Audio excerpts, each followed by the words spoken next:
problem debating this kind of motions when the other side, right, the understanding of Islam coming from the other side was derived from South Park cartoons. Because they fundamentally misunderstood what it means to be Muslim. They fundamentally misunderstand what Islam entails, and also fundamentally misunderstand what are the plights or the problems faced by women in Muslim countries. Let's settle something. The Quran doesn't basically tell you exactly how you're supposed to treat women. Because like any other good holy book, it is basically general abstract principles about how people in general ought to be treated. Now, the problems that you find in different Muslim countries is a byproduct of the intertwining between the interpretations of religion and the byproduct of long-standing practices in a particular culture. So what this means is that if you look in the Arab world, because they've been steeped in years upon years of patriarchal history, the kind of practices that it then intertwines with Islamic principles see the outcomes of women, for example, not being allowed to drive without the permission of the husband.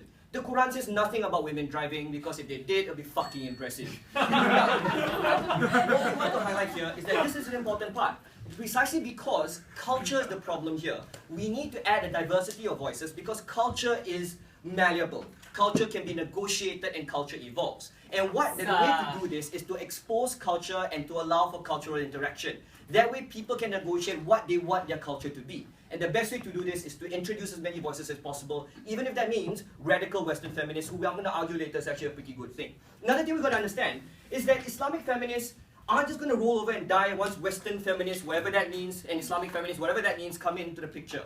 Because there's already an established body of work in jurisprudence and understanding about what these women stand for, what they want to fight for, and how they've already accepted certain points of view from the Western world anyway. They're not just going to roll over and die. In fact, what's going to happen here is one of three things. One is that they are going to stand or use your advocacy to stand in opposition to you. Secondly, they can use your advocacy to find out more about themselves and see what points of agreement are shared between the two groups. Or thirdly, what basically they can do is to just have you as a form of inspiration to see how the development culturally and socially has been in your particular country. And we think this is all good things for the cultures of these women. Obviously, there'll be conservatives who constantly say they're bad, they're evil, but they're crazy, turban, bearded people who are always going to say this. We don't think they matter in the context of this debate. So, I want to talk about three things. Firstly, I want to talk about racism. Secondly, I want to talk about, their racism. Secondly, I want to talk about undermining groups. And thirdly, I want to talk about second-wave feminism. Racism. Essentially, okay, even before that, actually this is a thought, this is quite interesting. Do you realize that we don't exactly know what they're trying to do? Like, they don't want the involvement of Western feminist groups.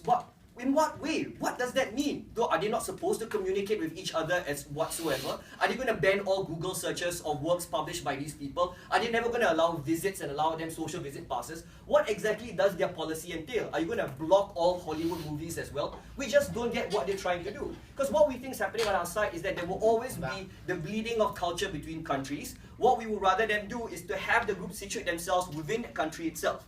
Like, the second speaker is going to tell us what's going to happen. But back to racism.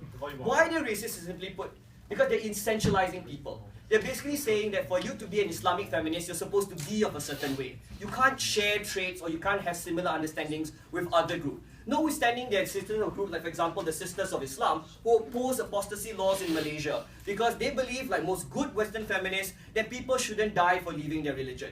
We deny the fact that there are groups like Femin in Indonesia who also subscribe to the principles of the feminine groups in the Western countries as well. They deny the possibility of Islamic feminists also being Western feminists in that sense. In fact, because of the problems with their policy, we don't know how they're going to deny the existence of these people from continuing to exist in their advocacy in these circumstances. Moreover, we think your right to establish a patriarchal society and structure should only be legitimate only insofar as you allow these people of an exit clause to find themselves as Western feminists within the structures that you have.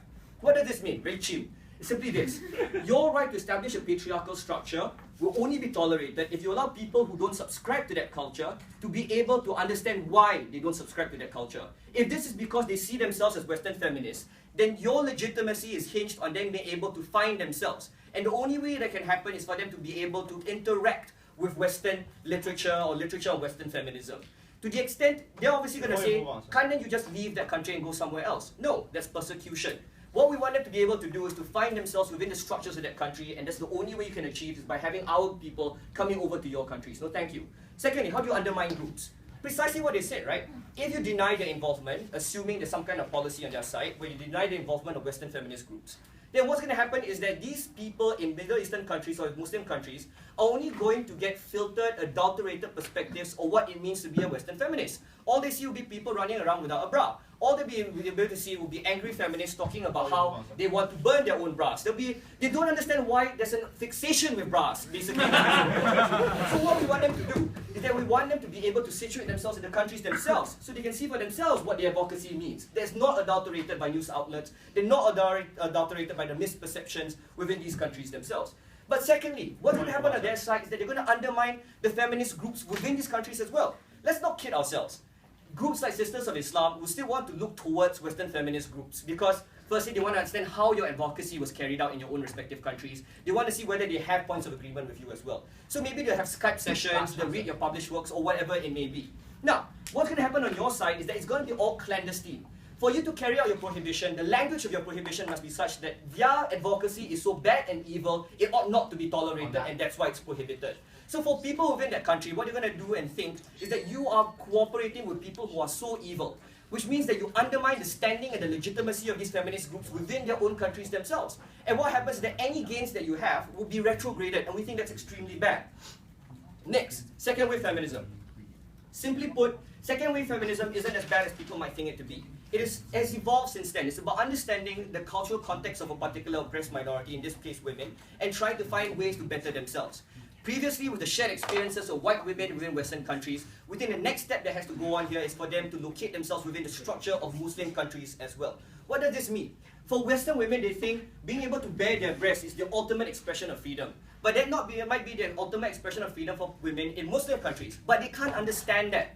Because for advocacy groups, what they understand and what they advocate is based on their shared experiences. So in order for them to be able to try and push through and connect to people in another country, they need to first understand the cultural and shared experiences in that country. In that way, they can mend and mold the language that they use to try and connect to this group of people, to try to push for their own advocacy. Only then do we get a more vibrant and discursive kind of society that we think ought to benefit everybody. Because I don't just accept it, I rationalize it for myself and determine whether or not it's something that I want. And for these reasons, I'm extremely proud to oppose.